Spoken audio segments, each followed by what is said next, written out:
Hello, everybody, and welcome to the 25 July 2024 edition of Continental Commandery's Maritime Virtual History Lecture. Since we started this program in May of 2020, we've recorded nearly 40 presentations covering numerous Coast Guard, Marine Corps, Merchant Marine, and Navy topics. You can find all of our past presentations by visiting past presentations at the Commandery's website, which is showing on your screen, or visit our YouTube channel, Continental Commandery Naval Order of the U.S. YouTube. Before introducing this evening's speaker, I'll say a few words about the Naval Order of the United States. The Naval Order is our nation's oldest ancestral organization dedicated to maritime history.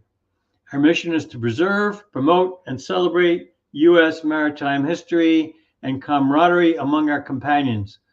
Anyone who has served in our maritime services or is a direct descendant or spouse of a maritime service veteran is eligible to join the Naval Order. And for more information, visit our website, www.navalorder.org, and select How to Join NOAS. Today's presentation is being recorded on YouTube and will be available for viewing immediately after the program is ended. Use the same link as the one you used to watch the program live. During the program, you'll be able to post your questions to the comments box. After Master Chief Mattingly has completed his presentation, we will have a question and answer period. At that time, I will share your questions with him. Dave Mattingly entered the Navy in 1973. After he completed photographic intelligenceman training, he reported at the USS Midway CV-41, where he served as a photo interpreter, a reports officer, and mission planning analyst. I'll note that in 1975, the USS Midway participated in Operation Frequent Wind, evacuating U.S. citizens and refugees from Saigon. I mention this in particular because our July 2021 presentation by Midway docent Stephanie Din told us about her experience as a Vietnamese teenager who was rescued during that operation. During his 33-year active duty career, Dave served in numerous intelligence and operations commands as a Navy intelligence specialist. He retired as a Master Chief Intelligence Specialist after having served as a Command Master Chief. In 2021, Master Chief Mattingly became a docent at the National Museum of the Marine Corps. He's also serves as a remote docent with the USS Midway Museum in San Diego, which many of us visited during last year's Congress. Master Chief Mattingly's full biography is posted with his lecture synopsis on the Continental Commandery's website. Master Chief Mattingly is a life companion of the Naval Order and the United States. He's a companion of the Naval Order, and he's a member of our National Commandery, National Capital Commandery. Dave, I want to welcome you aboard. Haven't seen you for almost a month since we were together at the Midway commemoration in DC. So it's good to see you again, and good to have you aboard. Delighted to have you as this evening's speaker. That was a great evening to gather everyone together to remember the namesake of the USS Midway. Absolutely. So in all your free time, you are a docent at two different maritime facilities. Do you get out to San Diego often at all, or is that all remote? Not as much as I like. Actually, it's been a couple of years, but next year I'm planning to return for the 50th anniversary of the Operation Frequent Wind. And as I understand it, the museum is planning quite the remembrance. Captain Chambers, now retired Rear Admiral Chambers, was actually doing a presentation last week, and he mentioned it, and it'll be great to see him again. Fantastic. So you've spent your life in intelligence. Was that something that had piqued your interest as a kid? I mean, you were still a kid when you joined. Not actually. I got into it by the Navy telling me, "Don't worry about that. You'll get this." The month that the recruiter came to my high school, uh, coincidentally, Camera 35 had an article about how great the Navy's photographer's mate school was. And so I told the recruiter if he made me a photographer, I would join. He said, "Well, come out and take my test." And I went and did that. Then he looked it up in his manual and he found out that he had to guarantee me three ratings. One was photographer's mate, the other photographic intelligenceman, and the third was engineer's aide. And the only thing I can think of is that all three of them needed a high math score, as well as nuclear power. So he kept trying to convince me to do the 6-year enlistment for nuclear power, but I told him no, I wanted to be a photographer's mate. He says, "Well, you've been the high school photographer. Don't worry, you'll get that." Famous last words. So instead of taking photographs, you got to look at lots of them. Exactly. So after I got to the school, I found out that I liked it. When I got to the ship, I found out that there were a lot of things that the photographers did that I wouldn't have liked, like processing all of my reconnaissance film. Then when I took the third class test, I found out that promotion opportunities were a lot better in the intel community. So it all worked out to the best for me. And in 1975, the summer of 75, the Navy converted all PTs, photographic intelligencemen, to the new IS rating. And we moved from brown shoe to black shoe. But as soon as I was selected for chief, I ordered my brown shoes. Excellent, excellent. Well, I'm mindful of the time and want to give you full opportunity to regale us with this tale of collaboration between the Coast Guard and the Marine Corps. And so I will give you the deck and the con and move into the background so you can start your presentation. Thank you very much, Frank. Thanks for the invitation to talk tonight. And the way I came upon this subject is that as a docent, I took on the project of identifying the sole Coast Guardsman killed on Iwo Jima during the Marine amphibious landing in February 1945. And though I am a docent and an educator at the Marine Corps Museum, tonight I'll present my independent research. For my research, I've used Coast Guard historical documents, including the oral history of Commander Ray Evans, who we'll be talking about, Marine Corps war diaries and Navy historical documents, and published biography and articles.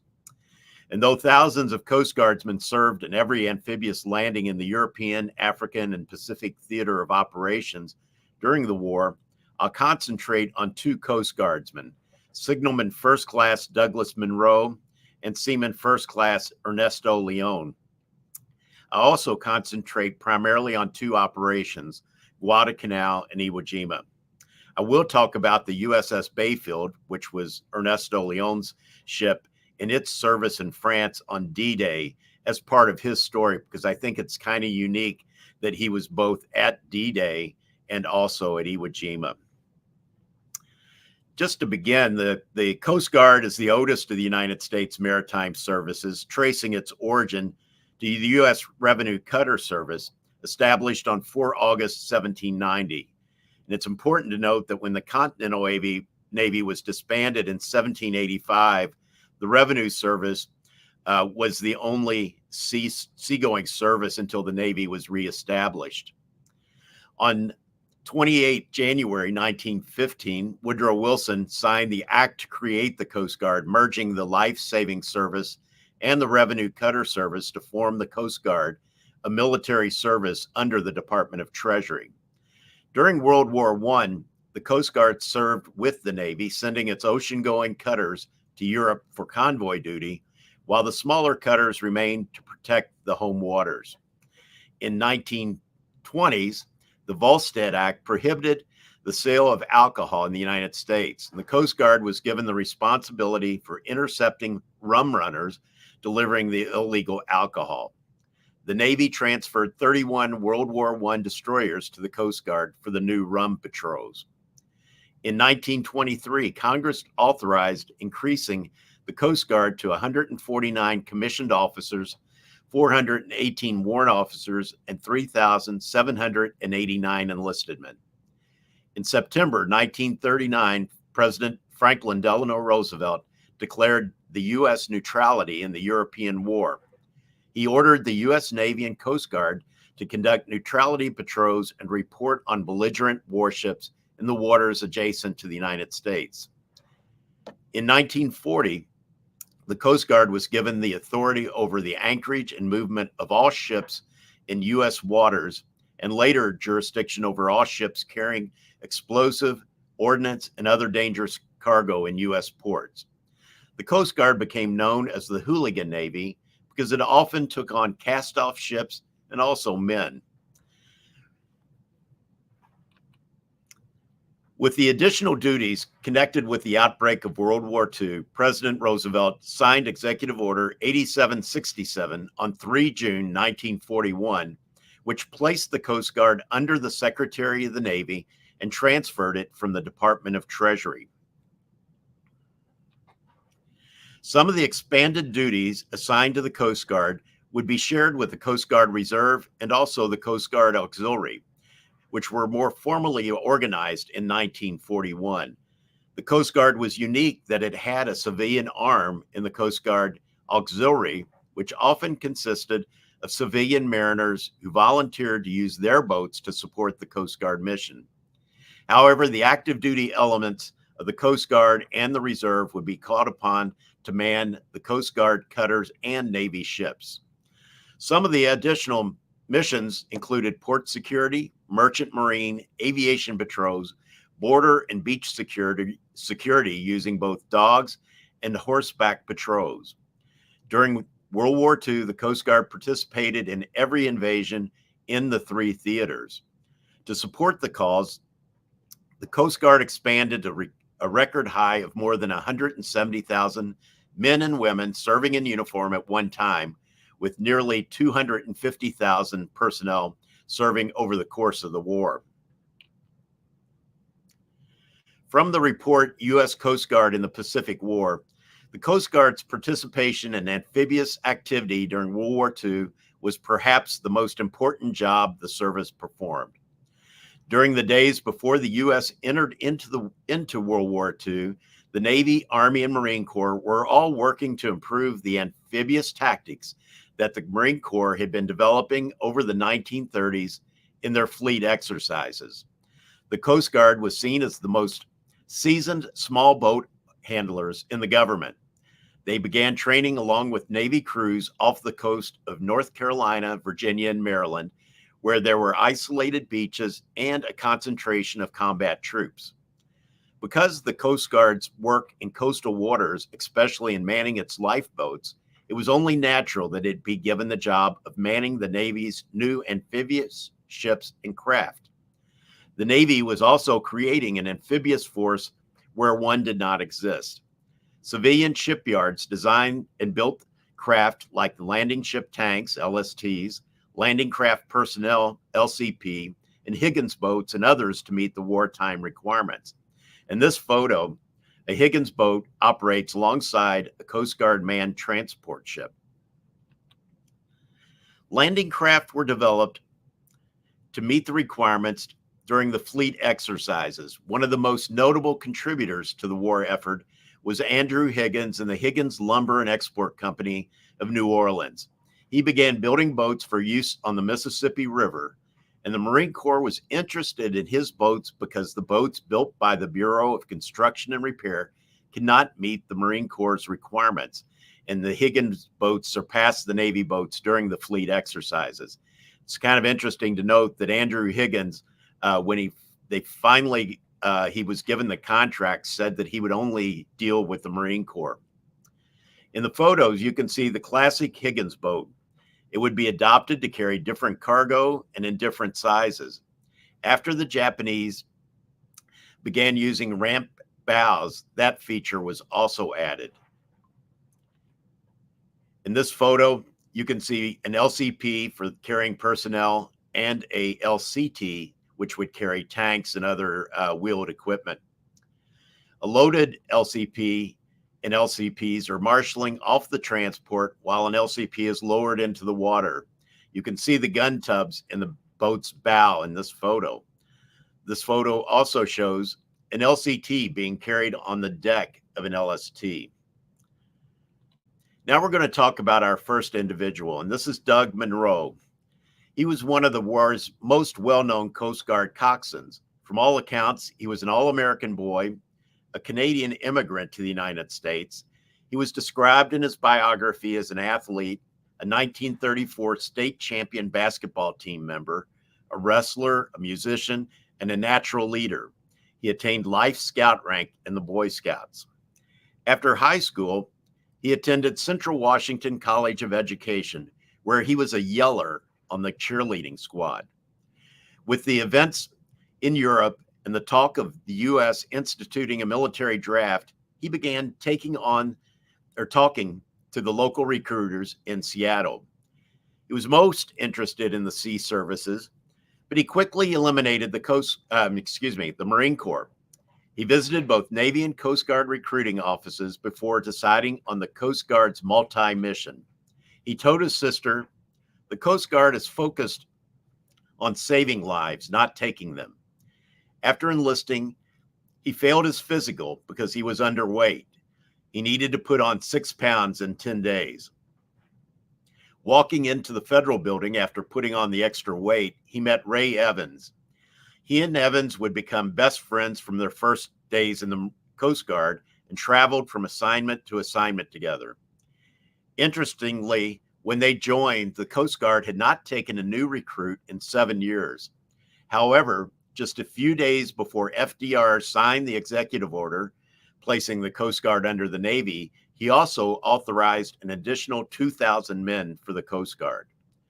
The two reported to Air Station Port Angeles, Washington, for training while a new Coast Guard boot camp was under construction in Port Townsend.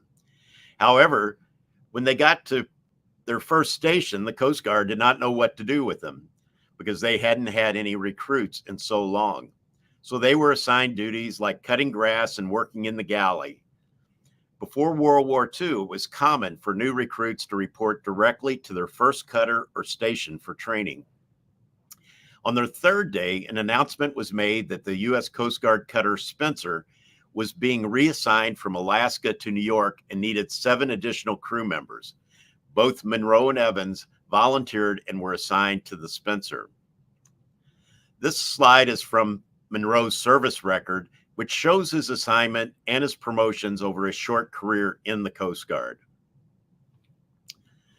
The U.S. Coast Guard cutter Spencer was a Treasury or Secretary class launched in 1937. After commissioning, the Spencer was assigned to Alaska to conduct Bering Straits patrols. Munro reported on board as an able seaman and was assigned to the deck division. Munro and Evans spent their time sailing to New York, learning about their ship and seamanship. The two originally were to strike to be quartermasters, and the two were often seen together and were often confused by the crew. The crew member gave them the nickname the Gold Dust Twins, and the nickname stuck. The Spencer arrived in New York on 15 October 1939 and began conducting neutrality patrols in the Atlantic. Many of these patrols would be in the North Atlantic, and the crew of the Spencer was well suited to the patrols after having served in the operations area around Alaska. Later, she was assigned weather station duty, which embarked meteorologists from the U.S. Weather Bureau would conduct weather readings and report those back to the fleet. Prior to the Atlantic War becoming a war zone, the U.S. Weather Bureau relied on merchant ships to report the weather conditions. However, they stopped reporting once the hostilities broke out in the Atlantic. Munro and Evans both decided to strike for signalman when the rate was reestablished in the Coast Guard. Munro advanced to signalman second class before transferring to the U.S. Hunter Leggett APA-14 and attack transport along with Evans. The attack transport's mission was to carry troops and land Army and Marine Corps combat troops ashore using the new Amphibious craft. Munro and Evans continually volunteered to join the coxswain's training before their commanding officer finally gave in and approved their request. Even though Munro did not have experience as a coxswain or working in the surf boats, he became one of the best coxswains. And Evans said that "Go ask Munro" was the standard phrase on the docks and around the boats when questions arose about the small boat's maneuverability and handling. 31 transports were manned fully by Coast Guard crews during World War II. Operation Watchtower, the amphibious landing on Guadalcanal, was their first combat operation. Guadalcanal was considered a crucial island in the Solomon chain. The U.S. wanted to prevent the Japanese from occupying it and building an offensive force on the island. A small number of Japanese soldiers had already landed and had begun building an airfield. The airfield was reported by an Australian coast watcher, Martin Clemens, who had lived on the Solomons before the war. An airfield would be able to attack U.S. convoys traveling with supplies to keep Australia in the fight. This would be the U.S. first major amphibious operation, and the invasion force sailed from New Zealand on 22 July 1942. In this photograph, Rear Admiral R.K. Turner and Major General Alexander Vandegrift are on the flag bridge of the USS Macaulay APA-4. When they transferred, Munro expected to be assigned to the ship's company, but instead they were assigned to the staff of Commander Transport Division 17. The staff consisted of Navy officers, except for one Coast Guard officer, Lieutenant Commander Dwight Dexter, who served as the staff personnel officer. Because they were part of the staff, Munro and Evans moved to different flagships, and they joked often about how they had to pack and unpack. They were separated for the first time before the invasion, but they were reunited on Naval Operating Base Cactus. Cactus was the code name for Guadalcanal. Lieutenant Commander Dexter was told that early in the invasion, he and a crew would be put ashore to establish a Naval Operating Base, or NOB. Munro was selected as one of the senior enlisted crew members because of his skill as a coxswain and as a signalman. Munro was told to beach his boat after all the Marines landed and attach himself to the Marines, where he could provide ship-to-shore communications. Munro and Evans built a signal tower in which to operate from. As you can see in the photos, the beach was very disorganized. The cargo was often left on the beach and spoiled by the rising tides. The crew of NOB Cactus was assigned the mission of organizing the beach, and they also transported Marines and cargo to the other islands in the chain. Munro and the other Coast Guardsmen assisted the Marines in building the NOB into a functional base. Buildings left behind by companies that evacuated from the island were used as headquarters and living quarters. They built defensive positions, dug fighting hose, stretched barbed wire, and stood watch on the perimeter. Reportedly, Higgins boats were also used to conduct reconnaissance missions in the channels and the outer islands. Munro and the other coxswains rigged depth charges onto the Higgins boats to use in case they encountered Japanese submarines. During one operation, Munro was caught overnight with the Marines, and instead of staying low, he crawled up on a rock so that he could continue signaling the Marines' status to the flagships. The Marines fired into the dark, hoping to keep the Japanese from attacking, and the following day, several Japanese soldiers were found within yards of the Marines. One of the Marines asked Munro, "Are you sure you're not one of us?" On NOB Cactus, he would emerge as a true leader. The Marines were taking quite the beating, not only in combat, but also due to the jungle and the heat, and many came down with malaria. The objective was to hold Henderson Field against a second Japanese attack. Lieutenant Colonel Chesty Puller arrived with the 1st Battalion, 7th Marines on 18 September 1942, just after the Battle of Edson Ridge. On September 27th, the Marines requested NOB Cactus to support to transport Marines to the eastern side of Point Cruz. They were unaware that the Japanese had also been reinforced. From Major General Vandergrift's after-action report, he says, the 1st Battalion, 7th Marines landed near Point Cruz on schedule and without casualties. Shortly after the advance inland was begun, the acting battalion commander was killed, and the battalion carried out its first objective, but was immediately attacked by a strong force which succeeded in cutting it off from the landing beach. Steps were immediately begun to undertake its withdrawal. Now, Munro, who was put in charge of the flotilla that delivered the Marines, and they spent the morning making sure their boats were mission ready. Under cover fire from the USS Ballard, Munro led the landing craft towards the beach. A Japanese bombing raid resulted in the Marines Division Command Post being destroyed, and the USS Ballard ceased firing and took evasive action. After the Marines disembarked, Munro led the boats back to NOB Cactus at Lunga Point. Munro and Evans were walking up the pier when they saw Lieutenant Commander Dexter running towards them and shouting. They couldn't hear what he was yelling, but when the three finally got close together, Dexter asked if they were ready to go back.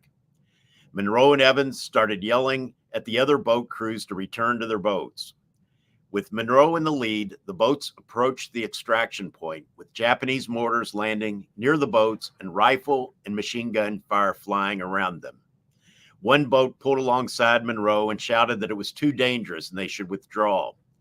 Munro reportedly jabbed his finger towards the beach and yelled, "We're not leaving them there, we're going in." Seeing the dangerous situation, Munro maneuvered his boat between the enemy and those withdrawing to protect the remnants of the battalion. The Marines were waiting in the water to board the Higgins boats, dragging both dead and wounded. A blood-covered Marine looked up at Evans and said, "You came back. Thank God you came back." The flotilla quickly rescued approximately 500 Marines. Munro saw a boat stuck on the coral reef and went to assist, throwing a tow rope to the crew and eventually breaking it free. The boat reloaded its Marines and followed Munro back to the NOB. Evans watched as the two boats moved towards the sea as Japanese machine gun rounds moved through the water towards Munro. He yelled for Munro to get down. Evans saw his friend get hit by a single round to the back of the neck at the base of his skull. Munro fell to the deck of the landing craft. Evans raced back to Laguna Point, and after beaching the Higgins boat, cradled Munro's head in his lap. Munro reportedly opened his eyes and asked, "Did they get off?" And Evans answered yes. And with that, Munro passed away from his wounds. Munro was buried on the island with the Marines. His body would be moved later to his hometown, to his family cemetery.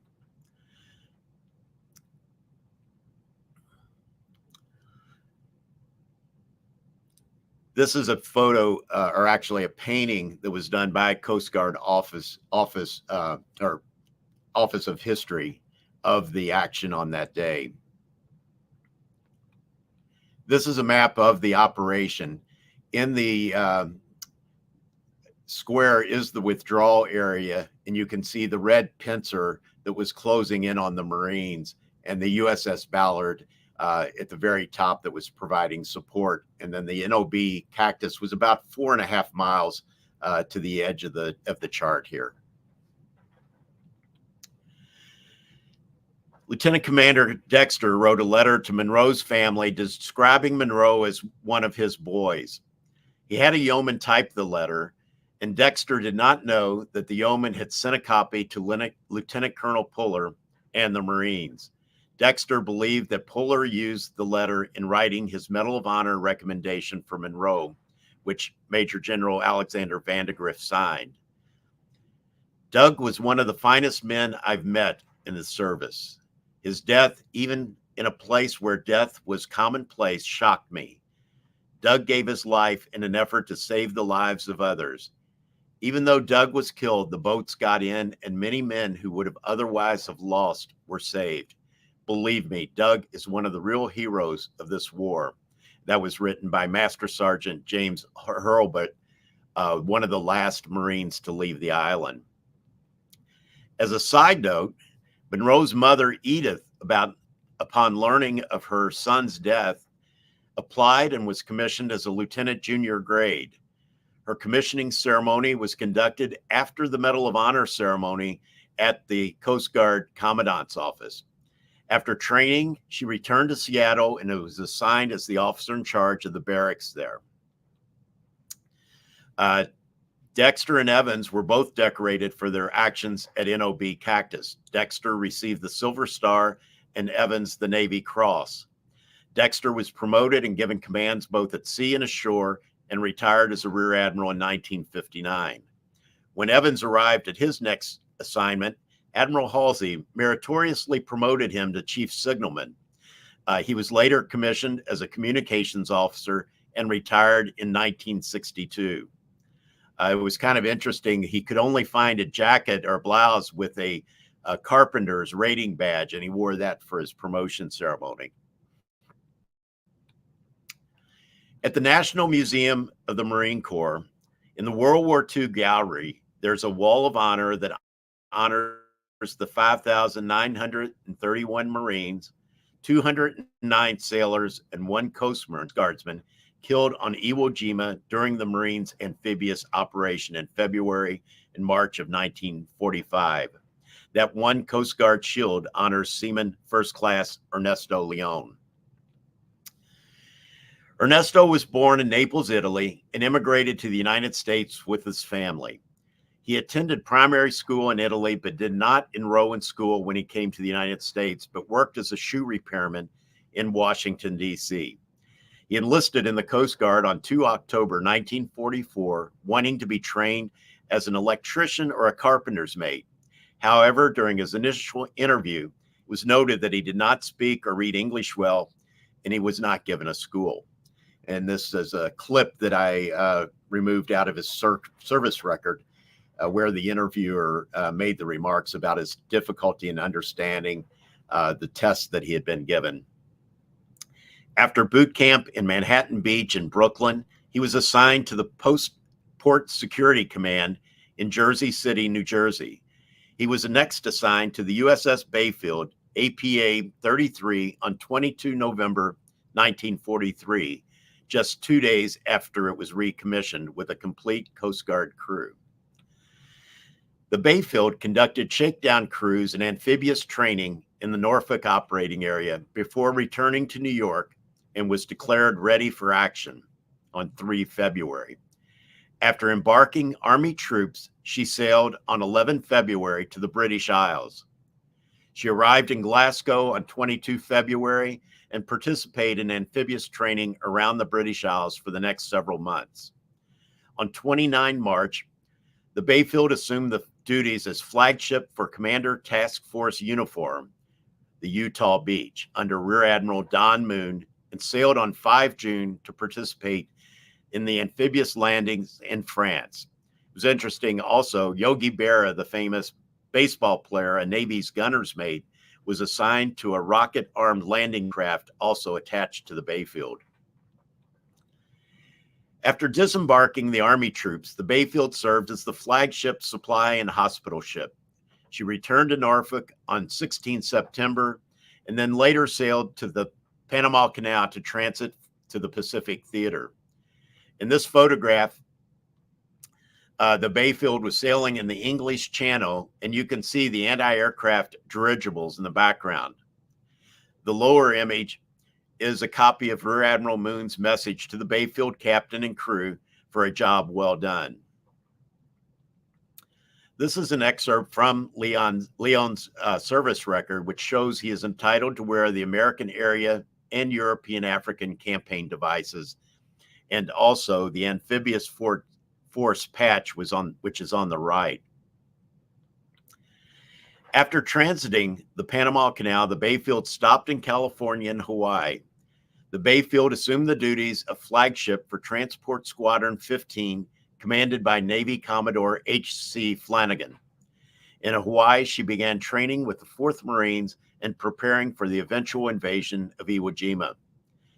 Iwo Jima was significant for three reasons. It was the first island considered part of the Japanese homeland. It was approximately halfway between Saipan and Tinian, where the Army Air Corps bombers were based, in Tokyo. Lastly, the Japanese had two airfields operational, which was under construction. This allowed the Japanese fighters to intercept the bombers on their missions to bomb Tokyo. On D-Day, the 4th Marines landed on Yellow Beach 2, and after the Marines landed, she continued to serve as the flagship and also as a hospital and POW handling ship. Ernesto was part of a working party that was sent ashore. One was sent the previous evening, but had returned to the ship. The working party's duties were to help unload cargo, as well as help the medical teams in moving stretchers, and prepare the wounded to return to the hospital ships for treatment.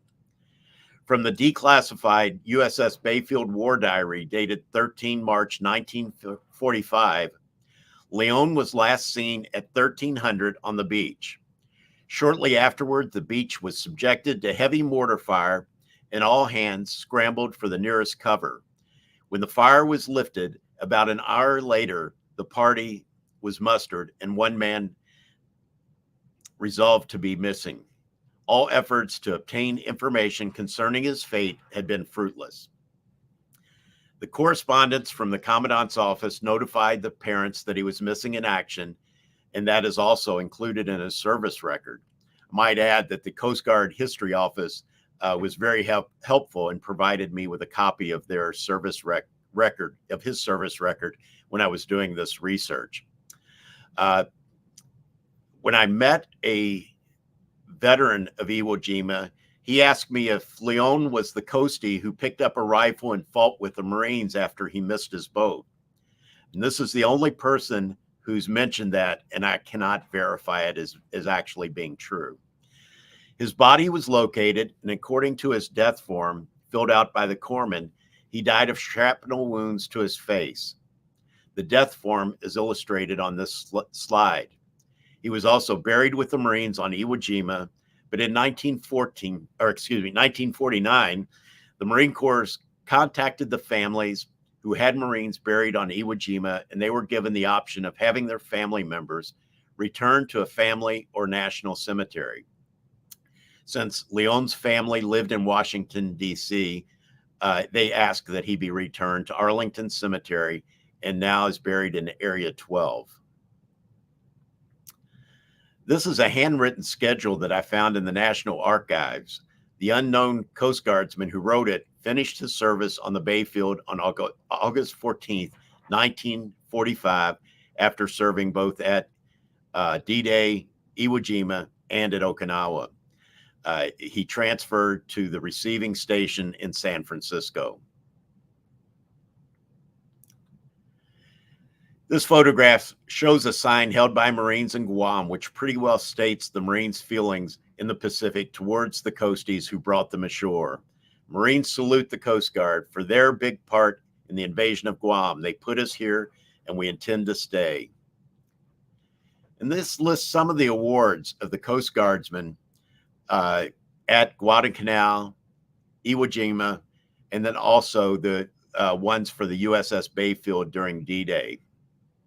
But we can't close without remembering the 1,918 Coast Guardsmen who were killed or died during World War II.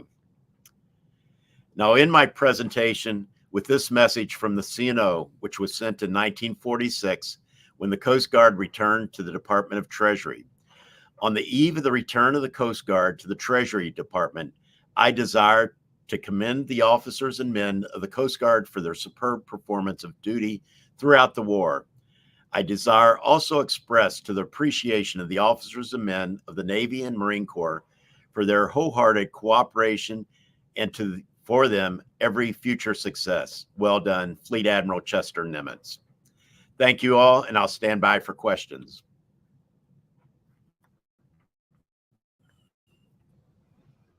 Thank you for that excellent presentation, Dave. I'm waiting for some questions that come in from our viewers. But in the meantime, you mentioned in passing that there was some joint training off the Atlantic coast amongst the Marines, Coast Guard, and Navy for amphibious landings. How much training did they actually have working together before they went to war? Actually, only a few weeks. Now they did, once they completed that initial training, when they got to Hawaii and actually picked up the 4th Marines, they would do additional training in Hawaii. And also when they arrived in Saipan, where they held for several weeks before the actual invasion, they did training in that area as well. Interesting. So they really melded together very well, despite just a fraction of the training that one would have expected them to have. I mean, I know the Marine Corps and the Navy did a lot of amphibious landing training before they started the Western campaign. So it's amazing that they worked together so seamlessly when the Coast Guard joined up with the Marines. One thing that I point out is that one of the things that mentioned in Munro's biography was that when he was on the transport ship, he often spent his time with the Marines down in their compartments, bonding with them and learning about the Marine Corps.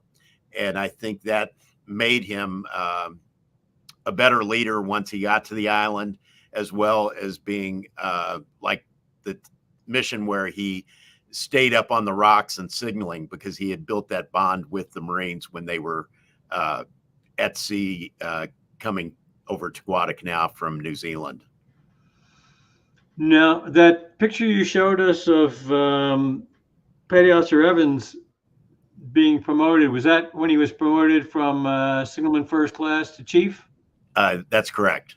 That's okay, because he didn't have any gold chin strap on his cover, so that was my guess. Wanted to make sure. Yeah, and in fact, he was when he was a chief recruiter in Denver, and Dexter called him and told him he needed to put in for a commission, and he refused to do it. Dexter put him in anyway, and he got commissioned. So when was he promoted to ensign? Believe that was in 45. Okay.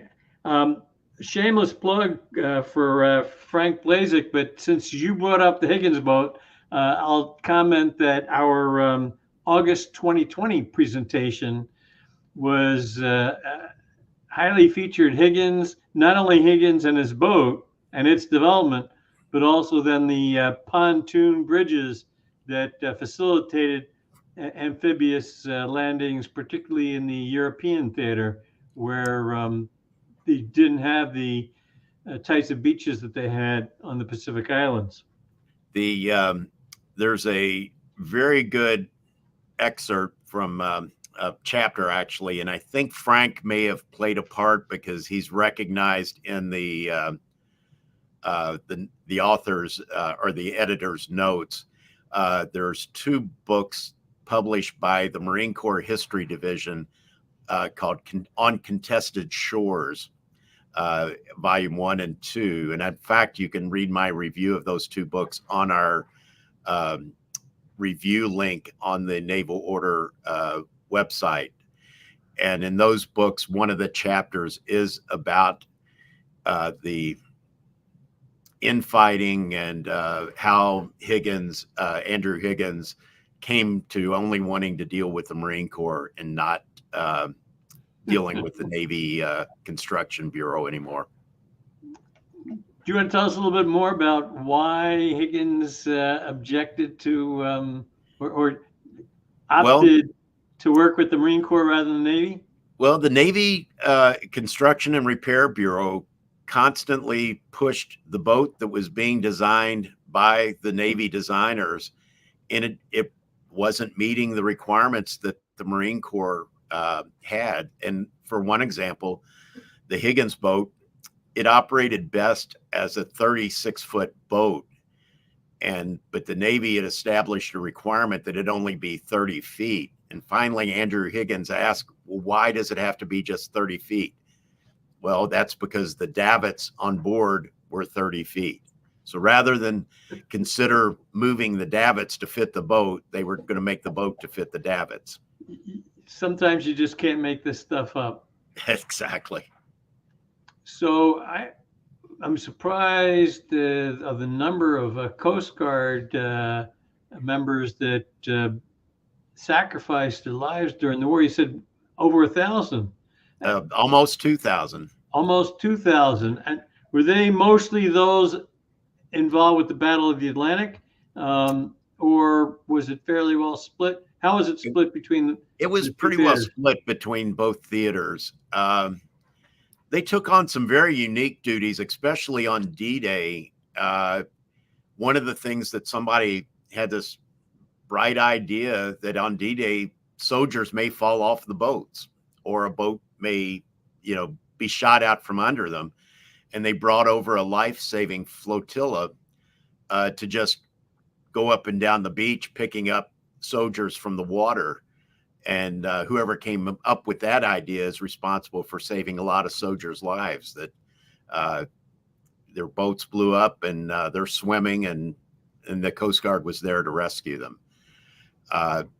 One of the tragedies, and it happens almost the same time that Iwo Jima is going on, there was a Coast Guard cutter where they had, if I recall correctly, it was hit by a Japanese bomb, and almost the entire crew was killed during that incident.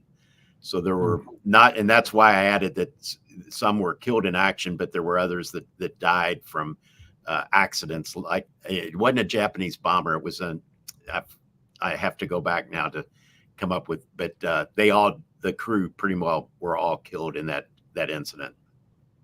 Right. I think there's also there was a civilian transport in coming back to northern Australia that seemed to be out of harm's way and was sunk when she was just a couple hundred miles from Australia, from right. safe haven, Australia. Yes. I think one of the unique, and I use that picture of the horse patrols, the Coast Guardsmen riding horses up and down the New Jersey beaches. That's something I would have liked to have seen. And there are several stories of Coast Guardsmen that actually captured Germans on the beaches that were being inserted by submarines. And then they worked with Army counterintelligence and the FBI, turning them over for espionage. Yeah, I know on the Jersey beach, we didn't have much in the way of pillboxes, but as you head to the northeast, around Marblehead and New Hampshire coast, Maine coast, actually you have a lot of folks now living what were formerly lookout posts. You have one room for a floor, but they're very tight, weatherproof. People enjoy living there, and they get a great view out of the top floor. Pretty nice. I know, having grown up, spending a lot of time on the Jersey Shore, I do remember the Navy's rigid, what do they call them? The blimps going up and down the coast. Even though they weren't looking for German submarines anymore, it was a habit that was hard for them to break. Right. And also, it was kind of one of the things that they did with the auxiliary is that even though they were civilians, when they actually got on their boats and were operating a Coast Guard mission of patrolling for submarines off the coast, they were, for the 4 hours, say that they were out on patrol, they were considered part of the Coast Guard as far as having to follow military regulations and being able to be court-martialed and that sort of thing. Interesting. So where did your interest in this Coast Guard history come from? Well, one day, well, it's actually when, right? It was actually when that veteran asked me if that emblem was that he had picked up the rifle and fought with the Marines, because I hadn't heard that story yet. We had all believed out at the museum, or most of us at least, that had been told a story about another Coast Guardsman who had died there by the name of Eugene Atha. And when I started doing the research from the war diaries, Eugene Atha also died during the Iwo Jima period, but he didn't die on the island.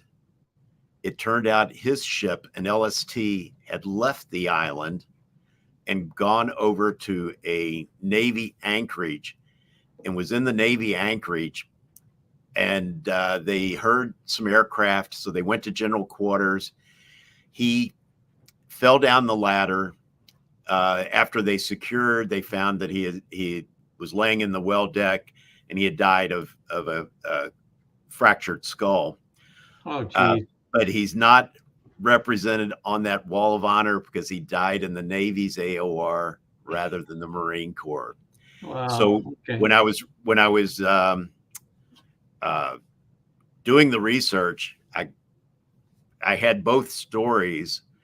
I did find where Leone was listed as a missing in action, but I really couldn't establish where Atha was. And then with the help of the Coast Guard History Office, there's a lady there that used to work with the Marine Corps Museum and is now in the Coast Guard History Office. And she's a possible recruit for the National Commandery, Beth Crumley. I called Beth and I said, did you ever look at this? And she said, I started to, and then I got sidetracked, but I've got their service records here. Would you like them? I said, of course I would. So she sent me the 2 CDs with their service records. And in the service records, it tells the story that in a letter that was mailed to the family, that how he died of an accident. And kind of amazing to me was that his family did not receive a Purple Heart, even though he died in a combat zone, but because he died of an accident and not due to enemy action. Not due to enemy activity. He didn't receive the Purple Heart, whereas Ernesto's family received the Purple Heart and also added the Pacific Theater Award that wasn't on his record in that slide I showed. You answered the question I was just about to ask, because you hear about there are accidents. Ships are, as you well know, hazardous living environments, and people do get injured in peacetime. Most definitely. Folks, especially young guys, going down the nearly vertical ladder or the vertical ladder, heading down the engineering spaces, and they get a little bit greasy, and one false step and you're doing a slide down and break a leg or something. No Purple Hearts for that. Yeah, exactly. The opposition has to cause your injury. Right. Some of the stories about the men on Guadalcanal are just, they actually were fighting with them, like the Seabees. When the Seabees are finally arrived there, the stories that it's in the foxholes with the Marines, and of course, one of the sad parts of Guadalcanal was the decision by an admiral to withdraw his ships, which left the Marines kind of stranded without some of the supplies. And I don't know if you've ever heard of the George Medal. We have a copy of it at the museum, and the idea that let George do it. It was they were minted in small numbers and passed out to the Marines on the island, who suffered those only having limited rations to eat, and because the Navy sailed away with the supplies. Yeah, I've read about not only the limited rations, but lack of gunfire support. That comes into play too. Minor thing. Right. It would have helped to have a little extra artillery support from the big guns that were supposed to have been off the island. Right. Well, we're coming to the top of the hour. Again, I want to thank you for a fascinating presentation. This is a piece about Coast Guard history that I doubt many people have any awareness of. And so you really help us out here by shedding some light on Coast Guard activities during World War II. We think about their involvement with the convoys and, of course, coastal patrols off the eastern U.S. But I hadn't previously given any thought to their involvement in the Pacific campaign. So I genuinely thank you for that. And we are coming up on the Coast Guard birthday on August the 4th. All right. Just a little over a week away, isn't it? Right, right. It's about a week away.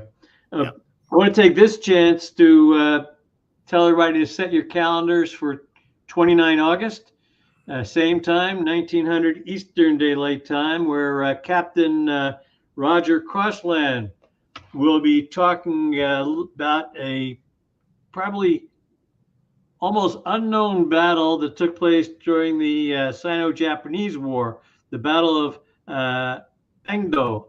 And his title is Battle of Pangdo, 1884 Sino-Japanese War, diplomatic obfuscation as strategy. Captain Crossland's a pretty fascinating guy. He's a retired 06 SEAL. And so he's got more than his fair sea tales, and he's written several books, both fiction and nonfiction. So join us in August. And again, I'll take this opportunity to thank Master Chief Mattingly for this evening's presentation, which you'll be able to watch on our YouTube channel within minutes after us logging off. Mark, let's take it away.